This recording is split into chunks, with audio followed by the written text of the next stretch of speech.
Grandma's defense: it was just another night for a single mom working hard to provide for her 2 young sons. With a night shift ahead, she had left her children under the watchful care of their loving grandma. As the kids played in the living room, laughter and joy filled the small home they could call their own.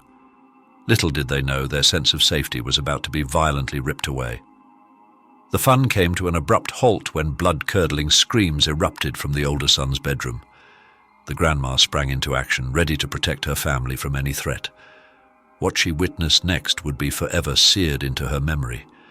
A wild-eyed, naked woman stood hovering over the terrified child, ranting and raving while calling out the strange name Jeremy. Fueled by a grandmother's instinct, she confronted the deranged intruder head-on. A chaotic struggle ensued, Grandma refusing to back down against the unwelcome stranger. The intruder fought back relentlessly, determined to locate this mysterious Jeremy. Grandma managed to force the crazed woman out of the bedroom, resolved not to let her anywhere near the frightened children. The intruder then set her sights on the grandma, attacking with vicious tenacity. Grandma held her ground, fighting back with every ounce of strength her aging body could muster. The assailant was clearly unstable and unpredictable, making her all the more dangerous. As they collided in the narrow hallway, Grandma unleashed strike after strike, trying to neutralize the threat. The intruder wrestled back wildly, screaming Jeremy's name between muttered curses. The youngest child wailed in terror from behind his closed bedroom door while the elder son dialed 911, pleading for help. The operator tried to calm the panicked boy, promising police were on their way, but the family needed saving now. Bruised and bleeding, Grandma somehow managed to force the woman back towards the living room. She hurled insults intended to lure her away from the hallway leading to her beloved grandsons. The intruder took the bait, turning her rage-fueled focus onto the stubborn guardian, refusing to stand down. Just then the wail of sirens pierced the night. In a last-ditch effort, Grandma used all her strength to charge forward, forcing the intruder outside, where police vehicles had the home surrounded. Cursing defeat, the wild-eyed woman surrendered while demanding to know Jeremy's whereabouts. She had lost the battle, but her war wages on in the minds of a shaken family with scars that may never heal. Paralysis terror. Still reeling from the intruder's chilling invasion, the boys found themselves plagued by restless nights. Their safe haven had been violated in the most unimaginable way. Though their physical wounds would heal, the psychological torment continued simmering below the surface. Their mother tried reassuring them that extra locks and an upgraded security system would keep them from harm.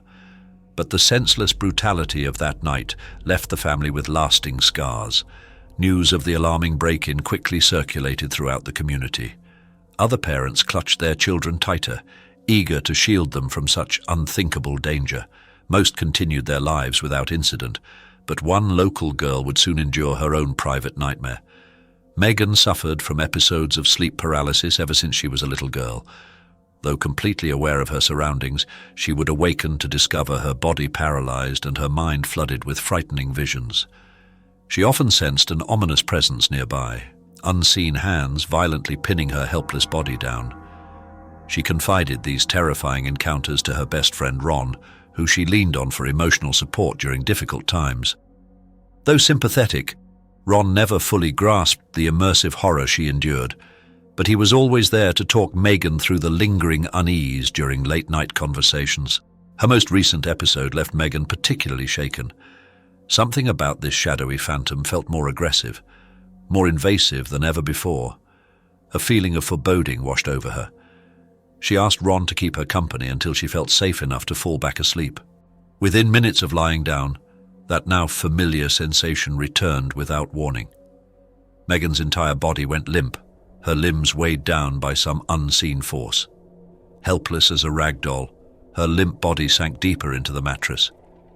Vision fading, she felt herself swallowed by the gaping darkness. A dread-inducing presence entered the room.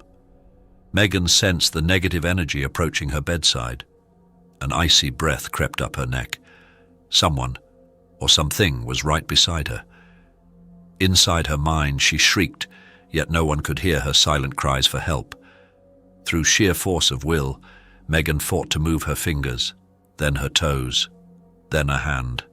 Little by little, she slowly regained control and called out to her friend, but only silence answered back. That's when she heard it, The soft squeak of rubber soles pivoting slowly on the hardwood floor, Megan scanned the room through blurred vision. There, emerging from the shadows, the outline of a tall, looming figure. Her gaze froze upon the large hunting knife clenched in the intruder's fist. Gleaming steel, thirsty for young blood. Heart-pounding, she opened her mouth, desperate to alert someone that a sadistic killer was inside. But her voice was muted, her body still partly paralyzed. The dark figure crept closer, eyes wild with predatory focus. His lips curled into a wicked grin. Meaty fingers tightened their grip, readying for the first plunge of the extra-sharp blade. Fueled by sheer survival instinct, Megan summoned every last ounce of strength to roll off the far side of the bed and out of his reach.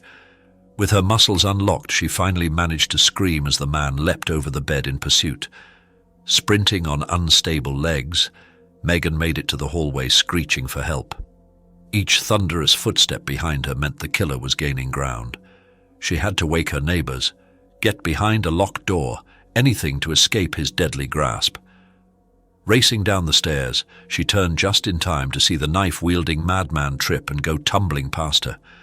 His weapon went flying as he crashed down the stairs out of sight. Megan fled into the night, screaming for someone, anyone, to call the police.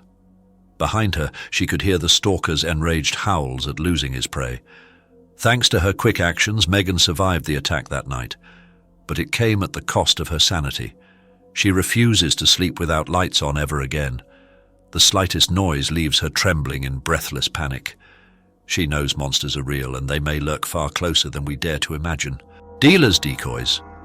Mike decided to make some extra cash by dealing weed out of the apartment he shared with his childhood friend Ron and another roommate Tom. When the doorbell rang well past midnight, he assumed it was just another late-night customer looking to score and eagerly let them inside, seeking profit. Little did he know the sweet-voiced Emma at the door was a decoy distracting him from the ulterior motives of her menacing partner lurking nearby. This monster of a man remained hidden from sight, patiently waiting to strike once Mike welcomed his female accomplice inside. Fortunately, Ron had just returned home from an evening out and reached the building entrance before Emma's companion could follow her through the open doorway. Oblivious to the imminent danger, Ron courteously held the door, allowing the stranger inside, only for this man to pull out a lead pipe concealed under his jacket. Safely inside, Ron scrambled to wake a confused Mike while the enraged intruder shouted threats from the hallway. Mike then confessed to letting Emma inside earlier, exposing his weed-dealing side business. It dawned on Ron that this entire ordeal had been an orchestrated plan to get access inside all along.